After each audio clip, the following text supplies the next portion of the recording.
કંઈ તામઝામ વગર એકદમ ટેસ્ટી અને હેલ્ધી એવા છોલે ચણા બનાવવા માટે 1 વાટકી કાબુલી ચણાને 1 રાત માટે પલાળી ડૂબડૂબા પાણીમાં 1 ચમચી મીઠા સાથે સરસ રીતે બાફી લઈએ. વઘાર માટે 4 પાવડા શીંગ તેલ ગરમ થાય એટલે 1 ચમચી જીરું અને અડધી ચમચી હિંગની સાથે 1 ડુંગળીને ઝીણી ઝીણી કાપી અને ઉમેરી દઈએ. ડુંગળી થોડી સતળાય એટલે 2 ટમેટાની પ્યુરી ઉમેરી અને તેલ છૂટું પડે ત્યાં સુધી આપણે એને સાતળી લેવાના છે.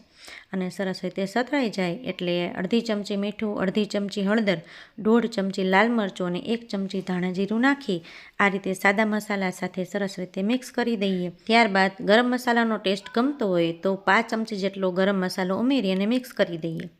ત્યારબાદ આપણે એની અંદર 1 મુઠ્ઠી જેટલું લીલું લસણ ઉમેરવાનું છે અને લીલું લસણ ન હોય તો સૂકા લસણની પેસ્ટ પણ ઉમેરી શકાય.